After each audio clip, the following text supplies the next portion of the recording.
నమస్కారం అండి. నా పేరు doctor Suvarchala, Ziva fertility centres లో scientific director. Pregnancy of unknown location గురించి తెలుసుకుందాం. ప్రెగ్నెన్సీ వచ్చినప్పుడు పాజిటివ్ ప్రెగ్నెన్సీ టెస్ట్ రిజల్ట్ అంటే యూరిన్ ప్రెగ్నెన్సీ టెస్ట్ కావచ్చు, లేదా హ్యూమన్ కొరియానిక్ గొనాడోట్రోపిన్ అనే హార్మోన్ బ్లడ్ టెస్ట్ ద్వారా పెరిగినట్టు తెలిస్తే అది మనం కన్ఫర్మ్ చేయడం జరుగుతుంది. కానీ ఈ ప్రెగ్నెన్సీ గర్భసంచిలో లేనప్పుడు దాన్ని ప్రెగ్నెన్సీ ఆఫ్ అన్నోన్ లొకేషన్ అంటారు. ఇది ఎక్టోపిక్ కావచ్చు, ఇంకెక్కడైనా కావచ్చు, కానీ ఇది తెలియకపోవడం వల్ల దీన్ని ప్రెగ్నెన్సీ ఆఫ్ అన్నోన్ లొకేషన్ అంటారు. ఇది ఒక ప్రమాదమైన విషయమే అండ్ ఖచ్చితంగా దీన్ని కరెక్ట్ గా ఇవాల్యుయేట్ చేయడం కూడా చాలా ఇంపార్టెంట్. దీని గురించి మనం కొన్ని ముఖ్యమైన విషయాలు తెలుసుకుందాం. ప్రెగ్నెన్సీ ఆఫ్ అన్నోన్ లొకేషన్ ఎప్పుడవుతుందంటే పాజిటివ్ ప్రెగ్నెన్సీ ఉంది కానీ స్కాన్ చేసినప్పుడు యోక్ సాక్ అనేది సరిగా కనిపించట్లేదు. ఫీటల్ పోల్ అంటే బేబీ చిన్నగా ఉన్నప్పుడు కూడా యూట్రస్ లో కనిపిస్తుంది స్కాన్ ద్వారా, అది తెలియట్లేదు. అలాంటప్పుడు లేదా ఎక్టోపిక్ ప్రెగ్నెన్సీ ఉందా లేదా అనేది కూడా తెలియట్లేదు. ఎక్టోపిక్ ప్రెగ్నెన్సీ అంటే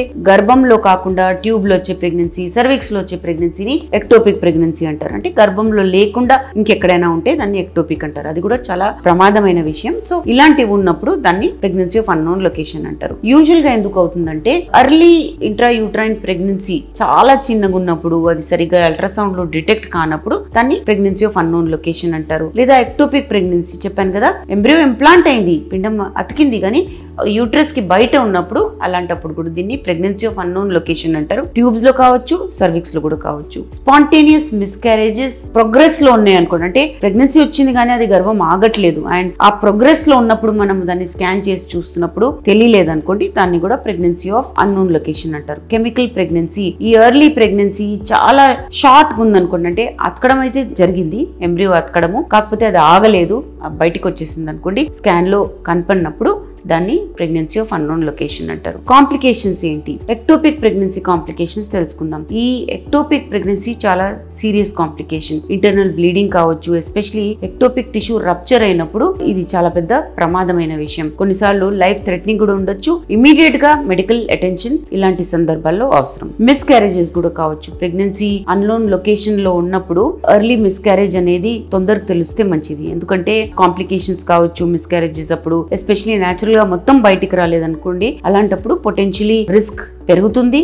మెడికల్ సర్జికల్ ఇంటర్వెన్షన్ తోటే మనం దీన్ని తగ్గించగలము. ఈ డిటెక్షన్ అంటే ఈ ప్రెగ్నెన్సీ ఆఫ్ అన్నోన్ లొకేషన్ ఉందని లేట్ గా డిటెక్ట్ అవుతే ఏముంటుందంటే, ఎక్టోపిక్ ప్రెగ్నెన్సీ ఎస్పెషలీ ఉన్నప్పుడు తొందరగా తేల్చుకుంటే ట్రీట్మెంట్ అనేది తొందరగా ఇవ్వచ్చు. ఎర్లీగా తెలుసుకున్నప్పుడు ఏంటంటే రిస్క్ ఆఫ్ మార్బిడిటీ అంటే తల్లి ప్రమాదం పోయే మార్బిడ్ ఛాన్సెస్ అనేవి తగ్గించగలము. అండ్ అప్రోప్రియేట్ మేనేజ్మెంట్ అంటే తొందరగా ట్రీట్మెంట్ ఇస్తే తొందరగా ఈ ప్రాబ్లమ్స్ అనేవి తొలగిపోతాయి. సో ట్రీట్మెంట్ స్ట్రాటజీస్ ఏంటి? HCG బ్లడ్ టెస్ట్ అనేది 2-3 సార్లు చేయించుకోవడము. ప్రెగ్నెన్సీ ఆఫ్ అన్నోన్ లొకేషన్ ఉంది, స్కాన్ లో కూడా తెలియట్లేదు కానీ ప్రెగ్నెన్సీ ఉందన్నప్పుడు 2-3 సార్లు HCG టెస్ట్ అనేది రోజు వదిలి రోజు చేయించుకోమని చెప్తారు. ఇది ఎందుకంటే వాల్యూస్ పెరుగుతున్నాయి అనుకోండి, అలాంటప్పుడు కొన్ని రోజుల తర్వాత స్కాన్ చేసి యూట్రస్ లో ఉందా లేదా ప్రెగ్నెన్సీ తేల్చడం జరుగుతుంది. లేదా పడిపోతున్నాయి లేదా సేమ్ లెవెల్లో ఉన్నాయి అనుకోండి, అలాంటప్పుడు మిస్క్యారేజ్ కూడా అవ్వచ్చు, ఎక్టోపిక్ ప్రెగ్నెన్సీ కూడా అవ్వచ్చు. ఇంక్రీజ్ అవుతున్నాయి కానీ స్కాన్ లో కనిపించలేదు గర్భంలో అంటే ఎక్టోపిక్ ప్రెగ్నెన్సీ కూడా కావచ్చు. అందుకనే ఈ రిపీట్ HCG ద్వారా ప్రెగ్నెన్సీ ఎక్కడుందో,